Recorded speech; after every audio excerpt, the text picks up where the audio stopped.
2014 नंतर गेल्या 12 वर्षामध्ये पहिल्यांदा असं झालं असेल, की पंतप्रधान नरेंद्र मोदींनी एखादा आदेश दिलेला आहे आणि त्याच्याबद्दल चक्क भाजपमध्येच प्रश्न विचारले जात आहेत.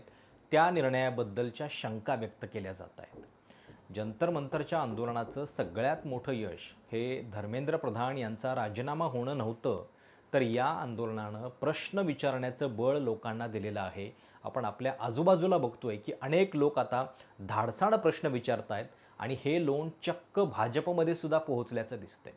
म्हणजे मला खरोखर आठवत नाही की हे अशा पद्धतीचं चित्र किंवा अशा पद्धतीची एखादी बातमी आपण गेल्या 12 वर्षामध्ये पाहणं विसरून गेलेलो आहोत आणि ते आज आपल्याला पाहायला मिळतंय. बातमीचं हेडिंग आहे, concern among BJP leaders over outreach. पंतप्रधान मोदींनी काही दिवसापूर्वी आपल्या कॅबिनेटमधल्या मंत्र्यांना निर्देश दिलेले होते की वेगवेगळ्या विद्यापीठामध्ये जा, कॉलेजेसमध्ये जा आणि या तरुणाईला ॲड्रेस करा. कारण शेवटी जो फटका सरकारला बसला तो जेनझीच्या असंतोषाचा होता आणि कुठंतरी आपला कनेक्ट या लोकांशी तुटलेला आहे असं वाटल्यानंतर पंतप्रधान मोदींनी हा आदेश जो आहे तो आपल्या मंत्र्यांना दिलेला होता. पण ही बातमी काय आहे बघा. बातमीत असं म्हटलंय की पंतप्रधान नरेंद्र मोदींच्या या आदेशाबद्दल, या निर्णयाबद्दल चक्क भाजपमधलेच लोक नाराज आहेत आणि त्यांचं म्हणणं असं आहे की जर आम्ही शाळा कॉलेजेसमध्ये पोहोचलो तर कदाचित त्यांच्या रागाचा सामना आम्हाला करावा लागेल, कारण हे सगळे असंतुष्ट तरुण आहेत आणि ते आम्हाला प्रश्न विचारायला लागतील सरकारच्या अकाउंटेबिलिटीबद्दल, सरकारच्या रिझल्टबद्दल अनेक प्रश्न आम्हाला ते विचारतील आणि त्याच्यातनं कदाचित अजून काही क्लॅशेस होण्याची शक्यता आहे. म्हणजे बघा, एकतर जेनझीला कसं आपण अप्रोच करायचं हे भाजपला कळत नाही आहे आणि जेव्हा पंतप्रधान मोदींनी त्याच्याबद्दल एक आदेश दिला, युनिव्हर्सिटीमध्ये जा, प्रत्येक तिथे जाऊन संवाद साधा, त्याच्यानंतर चक्क भाजपमधलेच लोक अशा पद्धतीच्या शंका व्यक्त करत आहेत. ही बातमी हिंदुस्तान टाइम्स या वर्तमानपत्रामध्ये एका सोर्सच्या हवाल्यानं आलेली आहे. म्हणजे थेट कोणी अजून जाहीरपणे बोलायला सुरुवात केलेली नाही आहे, पण किमान सोर्सेसच्या हवाल्यानं सुद्धा बातम्या येत आहेत. हे गेल्या 12 वर्षामध्ये आपल्याला पहिल्यांदाच दिसतंय.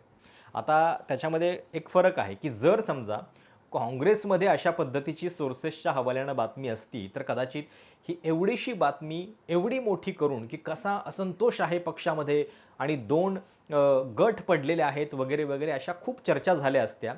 पण इथं कसं आहे की भाजपचा एखादा मुद्दा असल्यानंतर त्याच्याबद्दल फार काळजीनं बोललं जातं माध्यमांच्यामध्ये आणि आता हेच आपल्याला दिसते. पण तरीसुद्धा सोर्सेसच्या हवाल्यानं ही बातमी छापावी लागणं, याच्यातच कुठंतरी परिस्थिती आता बदलतीये.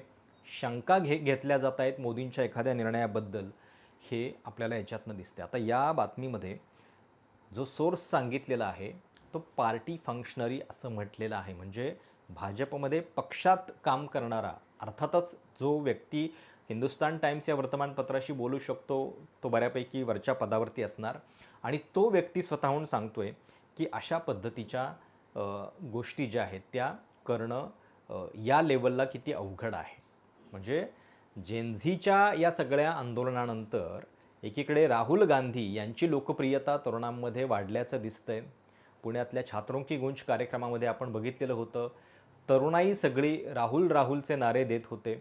2014 नंतर म्हणजे ज्या व्यक्तीला तुम्ही पप्पू पप्पू म्हणून हिणवलं तो तुमचा सगळा प्रचार खोटा ठरवून 12 वर्षानंतर जर अशा पद्धतीचं चित्र दिसत असेल तर ते साहजिकच भाजपच्या मनात धास्ती निर्माण करणार आहे आणि त्यात पुन्हा ही अशा पद्धतीची बातमी आलेली आहे. आता कॉक्रोच जनता पार्टीचे सौरव दास यांनी सुद्धा या सगळ्या बातमीबद्दल एक कमेंट केलेली आहे. त्यांनी असं म्हटलं आहे, ॲस्टॉनिशिंग रिपोर्ट, आणि या बातमीतल्या सगळ्या मुद्द्यांचा उल्लेख करून त्यांनी खाली लिहिलं आहे, in other words the BJP doesn't know how to converse with young generation that is not buying its Hindu Muslim राजनीती एनी मोअर. म्हणजे ज्यांना फक्त हिंदू मुस्लिम राजकारण करणं द्वेषाचं माहिती आहे त्यांना कदाचित या तरुणाईशी संवाद साधायचा कसा हेच मुळात माहिती नाही आहे आणि त्याच्यामुळं हे प्रॉब्लेम्स तयार होत आहेत. त्यामुळं ही अशा पद्धतीची बातमी 12 वर्षानंतर यायला सुरुवात झालेली आहे. भले ती सोर्सेसच्या हवाल्यानं आहे, भले त्याच्यामध्ये थेट विरोध नाही आहे, पण किमान कन्सर्न्स व्यक्त केल्या जात आहेत आणि त्या देखील पंतप्रधान मोदींच्या एखाद्या निर्णयाबद्दल, हे कुठंतरी एका अस्वस्थतेचं बदलाचंच निदर्शक चित्र आहे असं म्हणायला हरकत नाही. आणि दुसरी बातमी याचवेळी गेल्या 24 तासात काय येते बघा, नितीन गडकरींच्या निवृत्तीची अचानकपणे चर्चा सुरू होतीये. नागपूरमध्ये एका कार्यक्रमात बोलताना नितीन गडकरींनी एक विधान केलं, की आता मला फार काम जमत नाही आणि त्यामुळं पुढच्या जनरेशनकडं काम आता सोपवलं पाहिजे. अर्थात हे त्यांचं विधान जे आहे ते थेट राजकारणाबद्दलचं नव्हतं. ज्या ट्रस्टच्या लक्ष्मणराव इनामदार ट्रस्टच्या कार्यक्रमामध्ये ते बोलत होते, जिथं ते आधीपासून ट्रस्टी म्हणून काम करत होते, तिथल्या गोष्टींच्याबद्दल ते सांगत होते. पण त्याच्यावरनं मीडियानं लगेचच गडकरींच्या निवृत्तीचे अर्थ लावायला सुरुवात केली आणि त्याच्या काल मोठमोठ्या बातम्या देखील झाल्या. म्हणजे बघा, मोदी सरकारमध्ये खरं तर सर्वाधिक सध्या टीका आणि सोशल मीडियावरती मीम्स जे आहेत ते नितीन गडकरींचे बनत आहेत. खरं तर नितीन गडकरी यांच्याकडं 2014ला जी खाती होती, भरपूर खाती होती, म्हणजे बऱ्याच सगळ्या खात्यांचा एकत्रित कार्यभार जो आहे, सुरुवातीला जलशक्तीसारखं खातं हे सुद्धा त्यांच्याकडं देण्यात आलेलं होतं.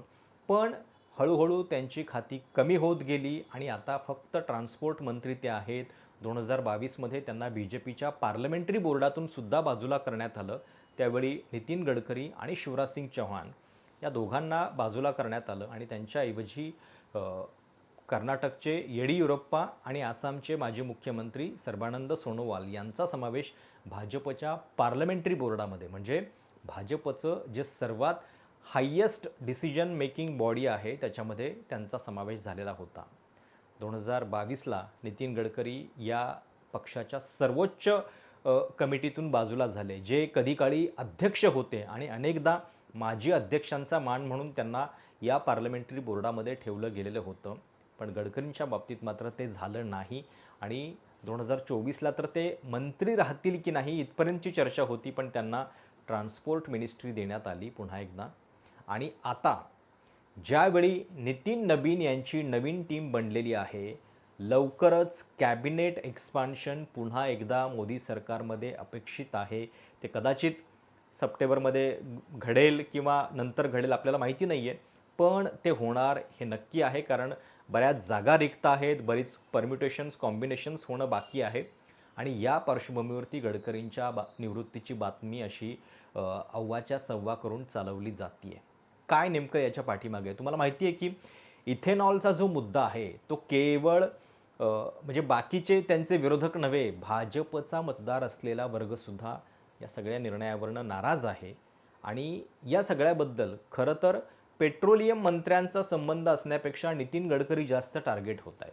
त्याच्याबद्दल त्यांनी हायकोर्टामध्ये सुद्धा पिटिशन दाखल केली की या सगळ्याबद्दल मला टार्गेट करणं हे चुकीचं आहे. कोर्टानं सुद्धा त्यांची गोष्ट मान्य केली. पण अशा वेळी 69 वर्षांचे नितीन गडकरी यांना निवृत्तीबद्दल त्यांनी एक छोटं विधान केल्यानंतर त्याच्याबद्दलच्या एवढ्या बातम्या चालत आहेत. त्याच्यानंतर गडकरींच्या कार्यालयानं स्पष्टीकरण पण दिलं. पण कालच्या कार्यक्रमात गडकरी नेमकं काय म्हणाले होते ऐका. खरं म्हणजे मी प्रेरणास्त्रोत वगैरे काही नाही आहे. आजकाल मी काही जास्त काम करू शकत नाही. ज्यावेळी करू शकलो तेव्हा आता मी पण कामातून माझं पार्टिसिपेट कमी झालं. मी सगळ्यांना सांगितलं तर नवीन पिढीच्या हातात काम दिलं पाहिजे. नवीन लोक आलेत, जुने त्यांना मार्गदर्शन करतात आहेत आणि हळूहळू पुन्हा काम वाढतं आहे आणि वाढलेल्या कामामध्ये आता अजून जास्त वाढत आहे. तर अशा पद्धतीनं पहिली बातमी मोदींच्याच एका निर्णयाबद्दल भाजपमध्ये शंका व्यक्त केली जाते.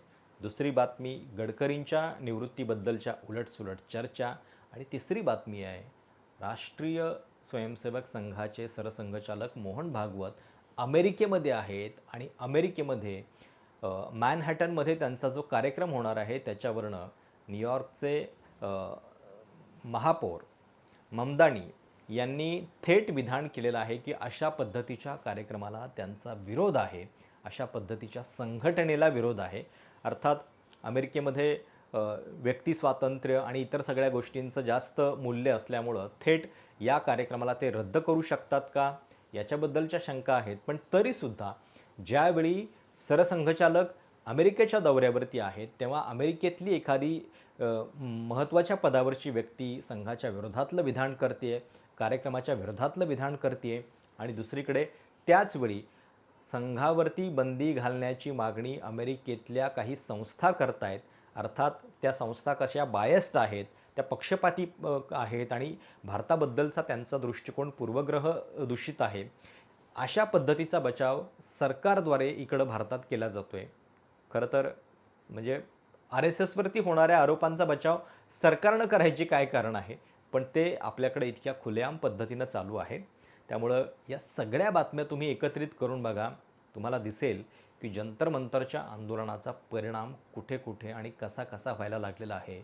हळूहळू या देशामध्ये जी एक घट्ट पकड होती भाजपची, मोदी शहांची, ती सैल होतीये का याचंच संकेत जे आहे ते या सगळ्या 3 गोष्टींमधनं आपल्याला दिसत आहेत.